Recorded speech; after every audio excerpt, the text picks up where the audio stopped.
V K सिंगला वाचवण्याचा प्रयत्न होतोय. व्हीके सिंग स्वतःचं मरण त्या सुमित कपूरवर लोटतोय. सुमित कपूर हा कॅप्टन जिवंत आहे की मेला याबद्दल सुद्धा संभ्रम आहे, कारण आमच्या कानावर हे आलंय की तो कॅलिफोर्नियात मुलीसोबत आहे म्हणून. मग तो मेला नसेल तर तो जिवंत असेल तर लपून ठेवलाय का? हे बघा, व्हीके सिंगला वाचवण्याचा प्रयत्न होतोय. व्हीके सिंग स्वतःचं मरण त्या सुमित कपूरवर लोटतोय. सुमित कपूर हा कॅप्टन जिवंत आहे की मेला याबद्दल सुद्धा संभ्रम आहे, कारण आमच्या कानावर हे आलंय की तो कॅलिफोर्नियात मुलीसोबत आहे म्हणून. मग तो मेला नसेल तर तो जिवंत असेल तर लपून ठेवलाय का? आणि आता अशा पद्धतीनं जर तो व्हीके सिंग म्हणत असेल, मुळामध्ये चूकच व्हीके सिंगची आहे ना. व्हीके सिंगनी उत्तर द्यावं.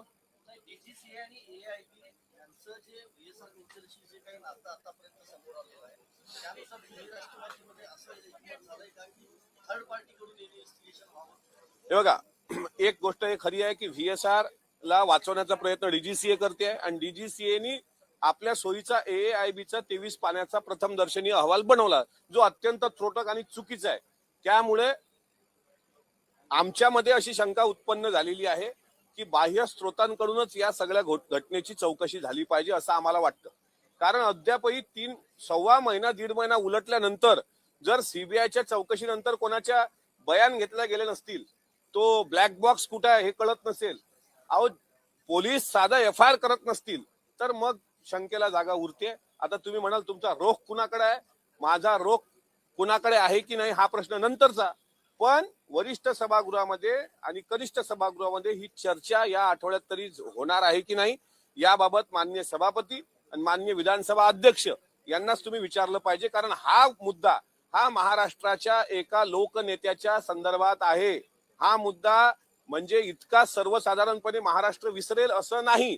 अद्यापही काही लोकांना वाटत असेल की होळीच्या धुळवडीच्या रंगामध्ये लोक विसरून गेले असतील, किंवा काल भारताने वर्ल्ड कप जिंकला म्हणजे अख्खं वर्ल्ड वॉर थांबलं अशा आशयामध्ये काल आपण सगळ्यांनी तो सेलिब्रेट केला. लोकांना वाटत असेल की या सगळ्या मुद्द्यामध्ये अजितदादांचा विषय मागं पडेल, पण अजितदादांवर जीव लावणारा कार्यकर्ता अजून जिवंत आहे.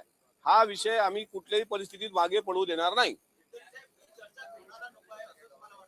हा प्रश्न तुम्ही माननीय सभापती महोदय आणि माननीय विधानसभा अध्यक्ष यांना संध्याकाळी विचारायला पाहिजे की दोन्ही सभागृहामध्ये चर्चा अल्पकालीन मांडल्यानंतर सुद्धा घडून का येत नाही. माननीय सभापती साहेबांना मी विचारणार आहे.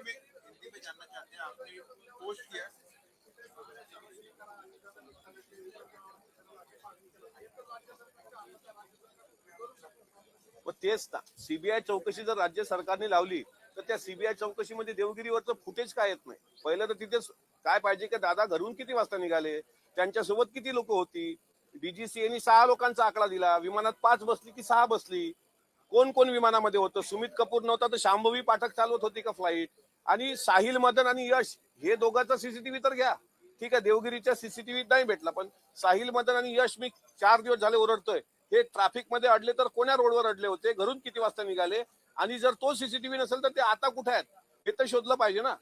त्याच्यामुळे मला असं वाटते आज जयदादांची पत्रकार परिषद होणार होती, पण काही कारणास्तव ते पुढे ढकलल्या गेली. ते ज्यावेळेस पत्रकार परिषद घेतील त्यावेळेस बऱ्याच काही गोष्टी स्पष्ट होतील. याबद्दल माझ्या मनात दुमत नाही. हा पहिले मराठी होणे दो ना.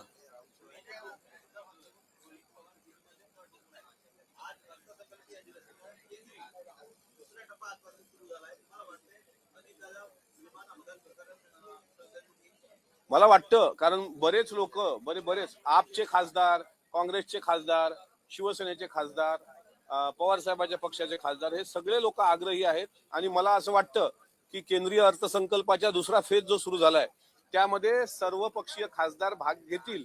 आणि सर्वपक्षीय खासदारांनी जर तो प्रश्न दोन्ही सदनामध्ये विचारला तर मला असं वाटते त्याला एक वेगळी किंमत येईल. अहो अजितदादांनी सर्वसामान्याला न्याय देण्याकरता अख्खं आयुष्य समर्पित केलं, आणि त्याच अजितदादासाठी न्याय मागायला मला सांगा 40 वर्ष जी व्यक्ती या सभागृहाचे सदस्य होती, अनेक वर्ष ज्यांनी अर्थसंकल्प मांडला, अनेक वर्ष ज्यांनी उपमुख्यमंत्रीपद भूषवलं, ना त्यांच्याबद्दल साधा एफआयआर घेतला पोलिसांनी, ना सभागृहात चर्चा आली. हो हे काय दुर्दैव आहे राज्याचं. एवढ्या मोठ्या माणसाच्या संदर्भात जर आपल्याला संवेदना नसतील तर मग तुम्ही अजितदादांकडे कोण्या चष्म्यातून पाहतोय आपण का? म्हणून त्या माणसाला गेल्यानंतर तर न्याय द्या, कमीत कमी जिवंत असताना सर्वांनी त्रास दिला, यातना दिल्या, याचना दिल्या, पण आता मरणोपरांत तरी चर्चा तर होऊ द्या ना. चर्चा करायला काय हे हरकत काय चर्चा करायला. पण मला वाईट वाटतं की आजच्या कामकाजामध्ये चर्चा होणार असं सचिवांनी सांगितल्यानंतर सुद्धा कामकाजातून जर चर्चाच वगळली असेल तर ही बाब गंभीर आहे. पिंकी माळीच्या कुटुंबाला धमकीचे फोन येत आहेत.